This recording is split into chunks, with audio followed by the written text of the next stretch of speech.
Bonjour à tous et bienvenue dans un nouvel épisode du podcast de UNIT, le podcast dédié aux énergies vertes. Je suis Marianne Montiel, ravie de vous retrouver. Aujourd'hui, j'ai le plaisir d'accueillir sur le podcast pour la toute première fois Lidwin Lécuyer, chef de projet photovoltaïque chez UNIT, qui a très gentiment accepté de prendre un petit peu de temps ce matin pour parler de la loi APER, mais plus spécifiquement des zones d'accélération des énergies renouvelables afin d'en tirer un bilan. Bonjour Lidwin. Bonjour Marianne. Est-ce que Lidwin, tu peux te présenter à nos auditeurs, parce que c'est la toute première fois que tu es avec moi aujourd'hui? Oui, alors moi du coup je suis issue d'une formation juridique initialement, donc j'ai un master de droit que j'ai complété avec une dernière année de master en MAE, donc Management des entreprises et des administrations, double compétence. Et donc je suis venue au cours de cette année à réaliser une alternance au sein donc, de WPD, une entreprise donc, qui développe des projets éoliens. Et j'ai eu l'occasion donc, plus particulièrement de travailler sur l'éolien et l'acceptabilité de ces projets, notamment dans mon mémoire. Voilà, donc suite à ça, j'ai rejoint le groupe UNIT au mois de septembre et au sein des bureaux de Nantes. D'accord, donc tu es basée à Nantes depuis septembre. Voilà, c'est et ça. alors tu as travaillé, comme tu le dis, sur les projets éoliens en plus et sur l'acceptabilité, ça m'intéresse et je pense que je te reposerai quelques questions là-dessus un petit peu plus tard. Pas de soucis. Alors, déjà, Lydie, merci beaucoup d'être avec nous. On va parler plus précisément aujourd'hui de ce qu'on appelle les ZAENR, les zones d'accélération des énergies renouvelables. Ces zones, en fait, elles ont été mises en place par la loi APER, la loi qui a été publiée en mars 2023. Et aujourd'hui, on va en faire un petit peu le bilan. C'est-à-dire, on va voir ensemble où ça en est. Et on va s'appuyer pour ça sur un document que tu as eu la gentillesse de me fournir, qui a été rédigé par l'organisation WWF en novembre 2024 et qui justement a dressé un petit peu un bilan de ce qui s'était passé jusqu'à présent pendant ces 2 ans et de voir où en était cette cartographie et les problèmes qui ont été soulevés. Avant qu'on fasse ce bilan ensemble, est-ce que tu peux nous rappeler, Lidwin, pour ceux qui ont été mauvais élèves et qui n'ont pas écouté le podcast d'UNIT jusqu'à présent, qu'est-ce que c'est une zone d'accélération des énergies renouvelables? Oui, alors les zones d'accélération, en fait, c'est une planification du coup territoriale qui a été prévue par la loi APER. Et l'objectif, en fait, ça va être de vraiment identifier les zones favorables sur une commune au développement d'une énergie renouvelable.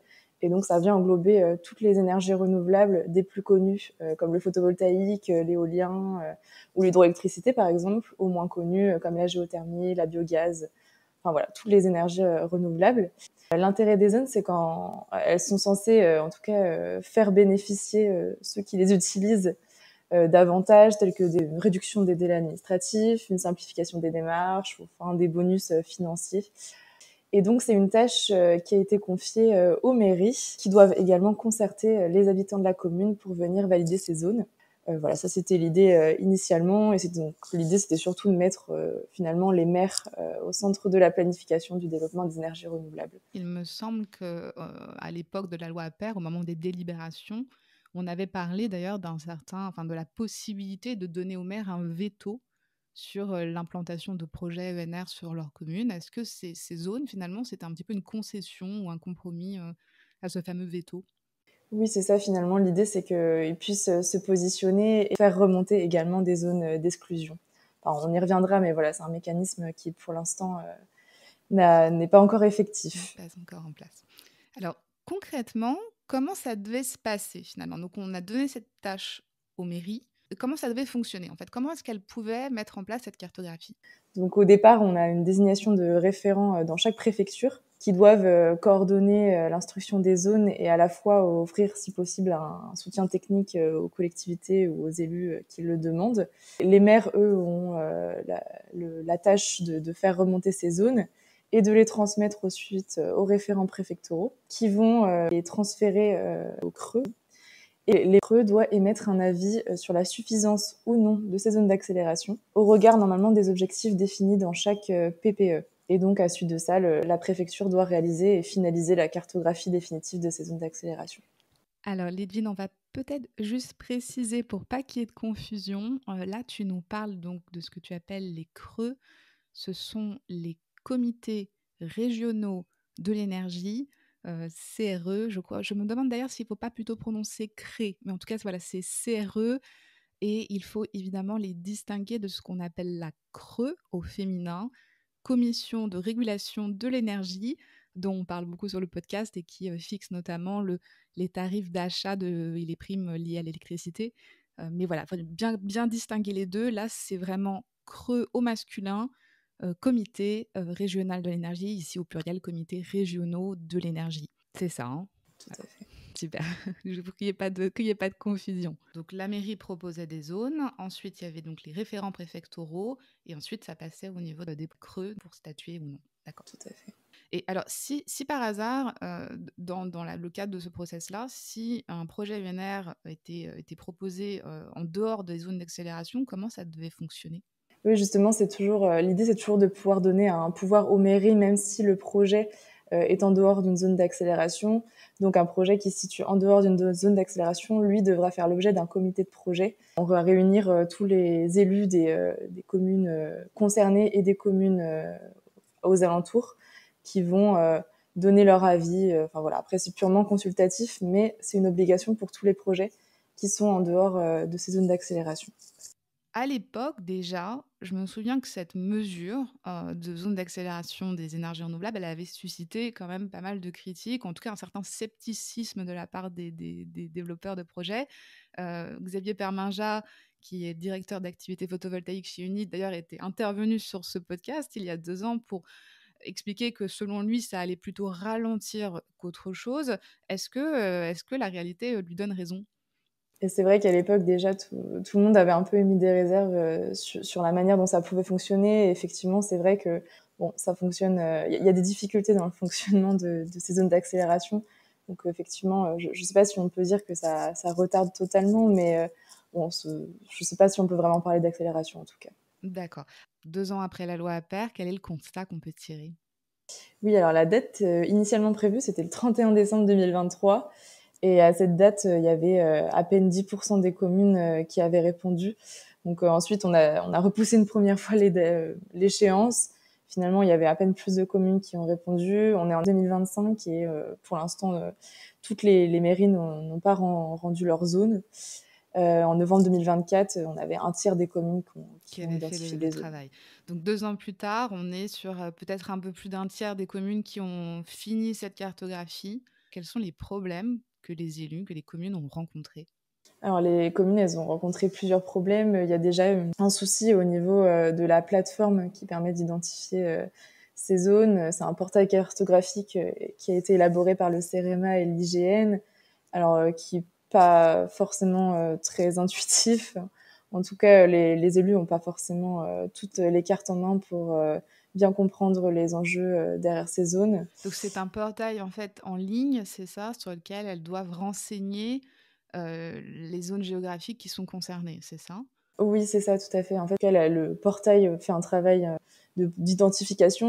On peut voir sur le territoire quelle zone pourrait être plus ou moins favorable à quelle énergie. Mais c'est vrai que ça manque de détails et finalement, certaines mairies ont pu identifier des zones qui ensuite ont été considérées comme défavorables par des développeurs. Et ce portail, il a été disponible immédiatement au moment de la loi Appert ou ça a mis un petit peu de temps avant qu'on puisse le prendre en main? Immédiatement, mais après, c'est vrai qu'il y a eu des dysfonctionnements encore jusqu'en février 2024. Donc des difficultés en fait proprement techniques pour pouvoir désigner les zones. Est-ce qu'il y avait d'autres types de problèmes également? Eh ben, je pense tout d'abord la surcharge de travail pour les mairies en Ouais. fait, parce que c'est beaucoup de petites communes aussi qui ont eu à identifier ces zones. Voilà, des maires qui n'ont pas forcément le temps ni les équipes pour se pencher sur ces sujets. Et voilà, et puis un manque de compétences aussi et de formation sur les énergies renouvelables au sein des communes et voilà des mairies qui se sentent pas forcément légitimes aussi pour délimiter ces zones. D'accord. Donc à la fois un manque de finalement de formation, peut-être on peut dire, de compétences, de formation, de temps, une surcharge de travail et en plus des problèmes techniques avec ce portail, cartographique. Est-ce qu'il y avait, pour les aider justement à faire ces zones-là, est-ce que tu parlais de la PPE tout à l'heure, est-ce que les objectifs avaient été chiffrés, pour qu'ils puissent justement travailler correctement? Oui, bah non, effectivement, normalement, du coup, les chiffres auraient dû être analysés au regard de la PPE3. Et donc, les creux ont dû s'appuyer provisoirement sur d'autres documents, comme le SRADET. Enfin, voilà, ce qui n'était pas prévu initialement, en tout cas, dans le fonctionnement des zones d'accélération. Ouais. Oui, tu mentionnes donc les STRADET, ce sont des documents en fait avec des objectifs chiffrés, mais qui sont à l'échelle régionale. Tout à fait. Ok. Donc pas d'objectifs chiffrés, en plus de toutes les difficultés qu'on a déjà mentionnées. J'imagine aussi que le contexte en France, suite à la dissolution de l'Assemblée nationale et puis toute l'incertitude un petit peu politique et réglementaire qui s'en est suivie, n'a pas aidé, non? Non, effectivement, ça a dû encore faire prendre du retard. Voilà. D'accord. Donc finalement, les maires, enfin les communes, se retrouvent avec une obligation, enfin en tout cas une demande de fournir des zones d'accélération. Elles ont à la fois des problèmes techniques, elles n'ont pas d'objectifs chiffrés, c'est beaucoup, beaucoup de travail pour elles. Et en plus, voilà, même au niveau des règlements, je pense que ça aura des incidences aussi sur le type d'énergie qui est mise en avant. Si on n'a pas toutes les cartes en main, c'est difficile de pouvoir jouer correctement. Tout à fait. Alors, tu parlais du portail tout à l'heure, avec les difficultés qu'on a soulignées. Il a été corrigé depuis, j'imagine, ce portail, parce que je crois qu'il est très important. C'est sur ce portail, encore aujourd'hui, qu'on doit faire les mises à jour sur ces zones et sur les objectifs localement, en tout cas. Oui, oui, effectivement. Ensuite, il y a eu des retours, des retours d'expérience. Et effectivement, le portail a pu s'améliorer au fur et à mesure. Il a été complété notamment avec de nouvelles données en collaboration avec RTE, Enedis, ou même des données en rapport avec la biodiversité fournies par l'OFB, par exemple. Avant, effectivement, il y avait beaucoup de zones remontées qui n'étaient pas du tout possibles, en fait, sur lesquelles le développement était impossible, parce qu'on allait identifier, nous, de notre côté, de la zone humide, par exemple, ou alors des réseaux de transport d'électricité insuffisants. Enfin, voilà, du coup, toutes ces données ont aussi été précisées et permettent aux communes d'être plus légitimes dans les zones qu'elles vont remonter. Voilà, donc maintenant, c'est un petit peu plus précis, en tout cas, sur les zones qui ont été rendues, parce que c'est vrai qu'à l'époque, par exemple, on pouvait avoir une mairie qui allait identifier toute la commune favorable au solaire pour toiture, alors que d'autres mairies allaient vraiment identifier chaque toit séparément, ce qui faisait que les zones remontées, par exemple, étaient totalement... Enfin, le nombre de zones remontées était totalement faussé. Enfin, voilà. Alors, si on regarde plus précisément justement ce qui a été remonté, alors on vient d'établir que, bon, a priori, il y avait déjà des problèmes dans ces zones-là, mais si on regarde ces zones, quelles sont-elles? Quel est le bilan qu'on peut dresser exactement de ces zones-là? Alors, le bilan qu'on peut dresser, eh ben, d'abord, c'est qu'il n'y a qu'un tiers des communes qui ont rendu leur copie.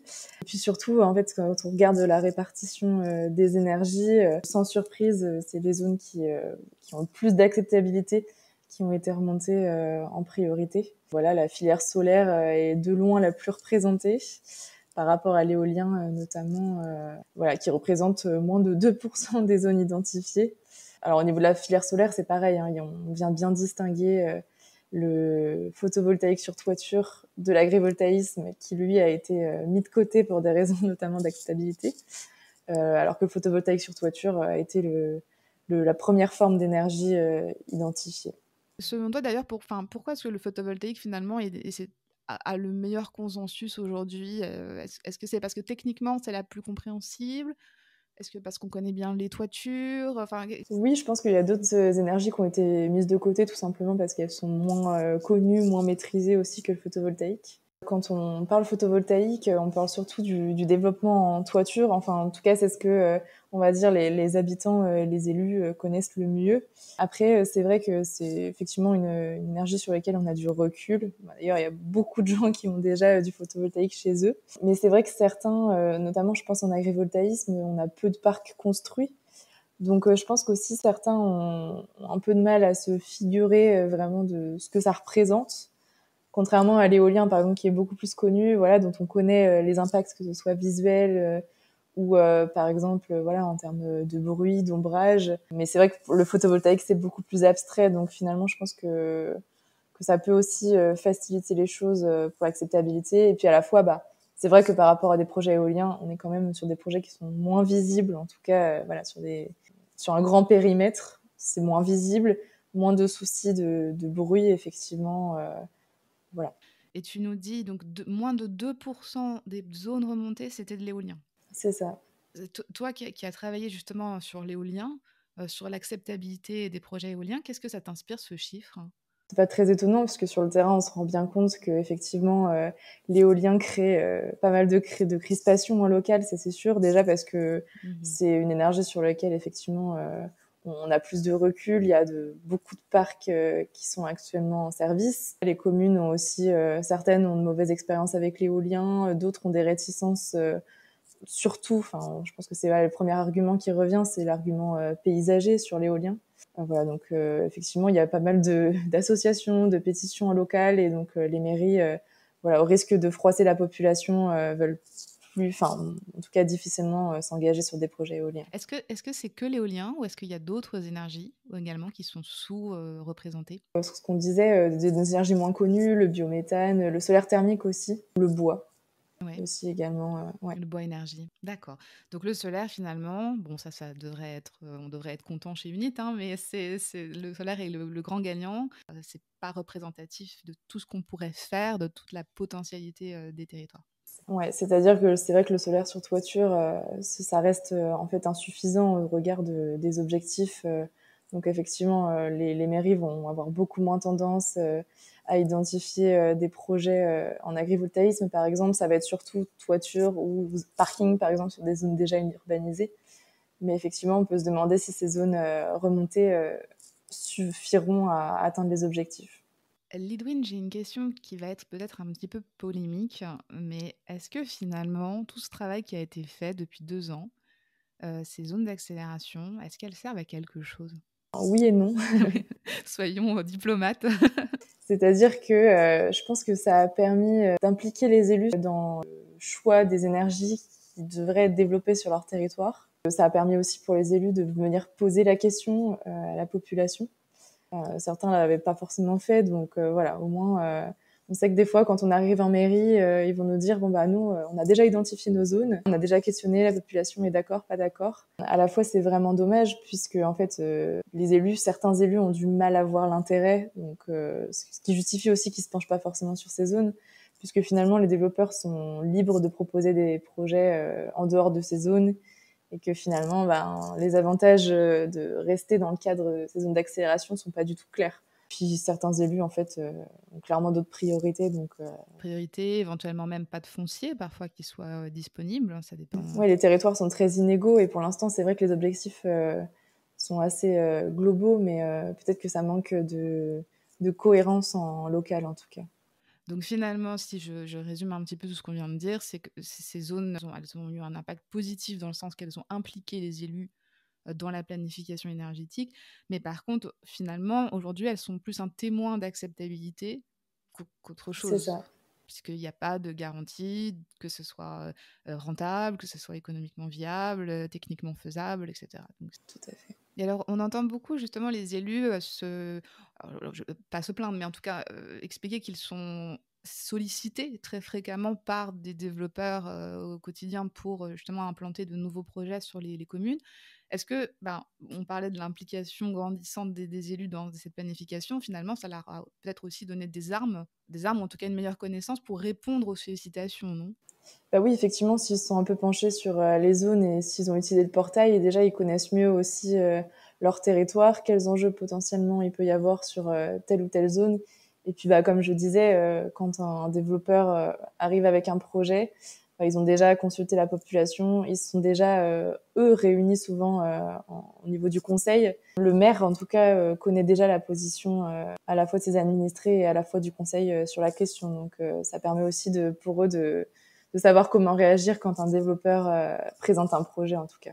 Alors, je rebondis sur ce que tu viens de dire, parce que tu parles des administrés, enfin, tu parles des citoyens. La désignation de ces zones, on l'a dit au départ, en théorie, elle devait faire l'objet d'une concertation justement entre les élus et les riverains, enfin les habitants de la commune.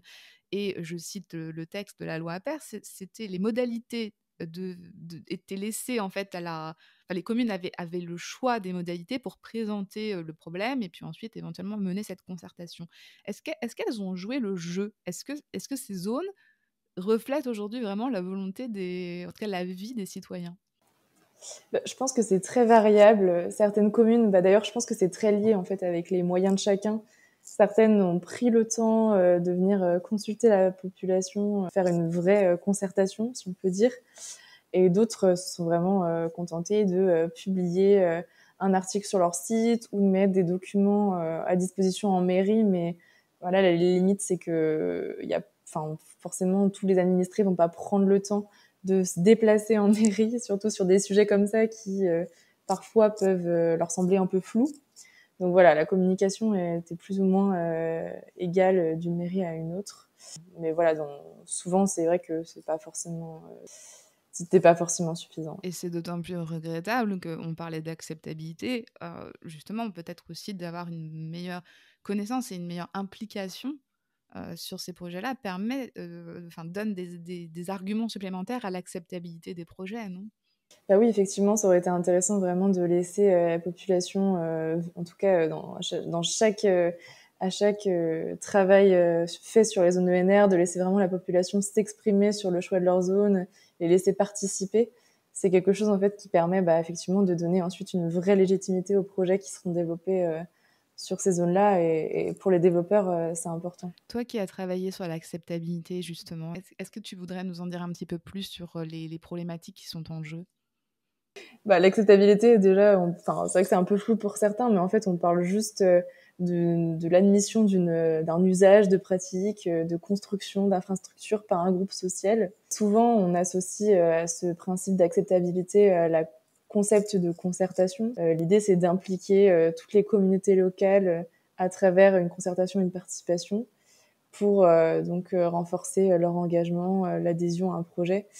Donc ça va être vraiment l'idée, ça va être vraiment de les consulter tout au long de la vie du projet. On va prendre en compte leur avis, on va prendre en compte leur interrogation, leurs questionnements. Et c'est vrai que souvent, notamment en éolien, en fait, on a toujours cette peur des populations par rapport à un projet qui vient s'installer à côté de chez elles. Certains vont dire j'en veux pas, mais voilà, c'est pas chez moi en fait. Ça, on appelle ça not in my backyard, ça veut dire voilà, pas dans mon jardin.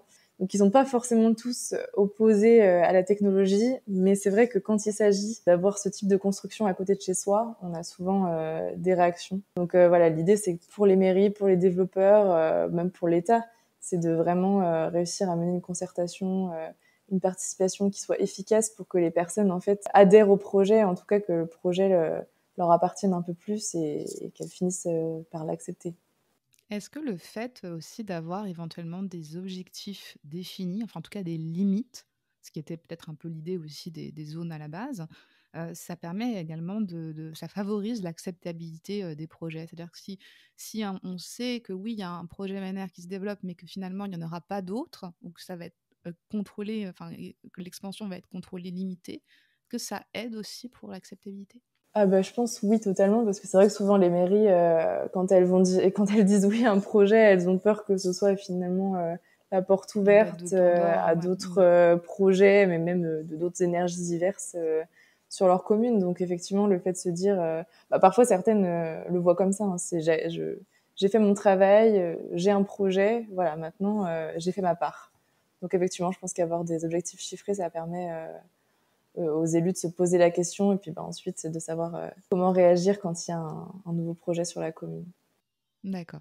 Alors, si je reviens, Lybine, sur le document de WWF qui a été, un petit peu le point de départ de notre réflexion aujourd'hui, en conclusion, ce document énonce un certain nombre de recommandations, pour justement continuer le travail et en tout cas améliorer peut-être ce bilan qui, comme on l'a vu, est un petit peu mitigé.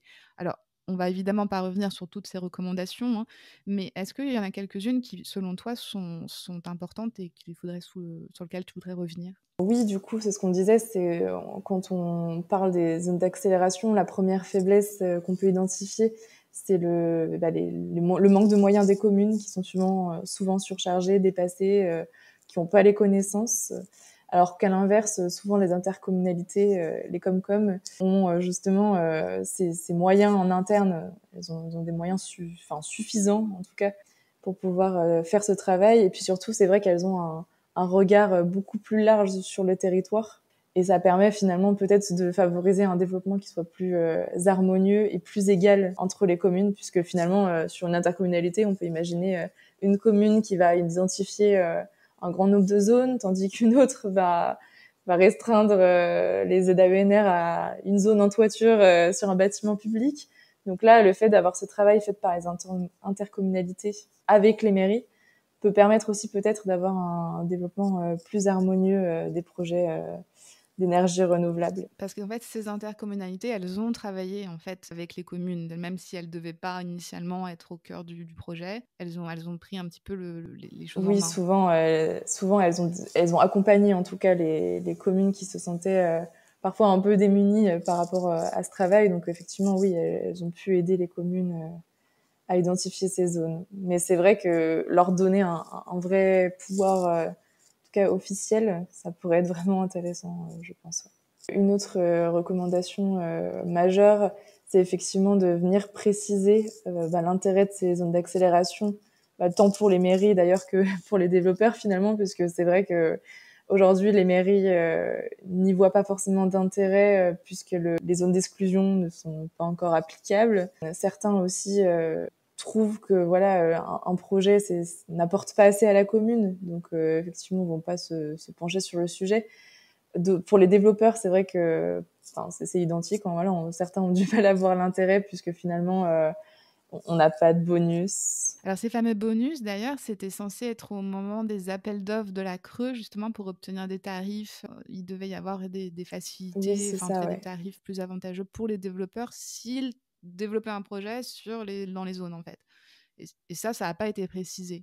Non, pour l'instant, il n'y a rien de, effectivement, et tout comme en fait la loi est assez floue sur ces mécanismes qui devraient être mis en place. Donc pour l'instant, on a du mal à se figurer vraiment ce qu'il en sera. Mais oui, effectivement, on devait avoir un intérêt à la fois administratif et financier à aller développer nos projets dans ces zones d'accélération. Ouais. Ça serait bien peut-être en effet de préciser exactement l'intérêt de ces zones. Ouais. Pour faire en sorte que ce travail n'ait pas été fait pour rien. Mais écoute, Lydine, ça nous donne déjà beaucoup de choses intéressantes pour réfléchir à ce sujet-là. Est-ce qu'il y a quelque chose que tu voudrais ajouter, un sujet dont on n'a pas parlé, ou peut-être une réflexion personnelle qui te semblerait pertinente ? Je pense que c'est important que les communes soient vraiment entendues dans le développement des énergies, puisqu'effectivement, quand on a du recul sur le développement de l'éolien, par exemple, on sent qu'il y a quand même des crispations aujourd'hui. Après plus d'une décennie de développement éolien, il y a des crispations en local, au niveau des mairies, des habitants. Peut-être parce qu'aussi on leur a pas laissé assez de pouvoir de décision sur le développement des énergies sur leur territoire. Je pense que c'est ce qu'a pu montrer le développement éolien, c'est que certains se sont sentis un peu dépossédés de ce qui se passait dans leur commune. Et donc effectivement, voilà, faudrait éviter de répéter un peu les mêmes erreurs entre guillemets pour faciliter l'acceptabilité des autres projets. Bah écoute, merci beaucoup. En tout cas, Lydivine, ce sujet, c'est très, très intéressant. Je me permets juste peut-être de rappeler un chiffre que je consultais là pendant qu'on terminait ensemble. En novembre 2024, alors malheureusement, on n'a pas de chiffres plus récents pour l'instant, mais on avait 641 000 zones d'accélération qui avaient été renseignées sur le portail cartographique, le fameux portail dont on parlait tout à l'heure, et environ la moitié de ces zones avaient été validées. Donc voilà, il y a quand même le travail, il est entamé, il est là, mais comme tu nous l'as expliqué, c'est pas fini. Est-ce que ça sera fini un jour? On ne sait pas, mais en tout cas, ça a suscité pas mal de problèmes, de difficultés, de questionnements, et c'était très intéressant d'en parler aujourd'hui. Je rappelle aussi, donc Lydivine, toi tu travailles chez Unit depuis septembre, tu es chef de projet photovoltaïque. Et on a réagi à ce sujet grâce à un document qui a été publié par WWF, organisation bien connue, qui a publié ce document sur son site internet. Je mettrai évidemment le lien dans les notes de l'épisode si cela vous intéresse. Merci beaucoup, vraiment, à toi. Merci. D'avoir pris du temps. Et puis écoute, j'espère peut-être avoir l'occasion, Lydivine, de te retrouver pour un prochain épisode, on ne sait jamais. Avec plaisir. Je rappelle à nos auditeurs que le groupe UNIT développe, construit et exploite des centrales photovoltaïques, agrivoltaïques, éoliennes et hydroélectriques en France. Si vous qui nous écoutez, vous êtes éventuellement propriétaire d'un grand terrain, d'un parking, d'une terre agricole et que vous êtes intéressé par les énergies vertes et éventuellement le développement d'un projet ensemble, n'hésitez pas à nous contacter aux coordonnées en commentaire. Merci beaucoup d'avoir passé ce moment avec nous. N'oubliez pas de vous abonner au podcast pour en savoir toujours plus sur l'avenir et l'actualité de l'énergie verte.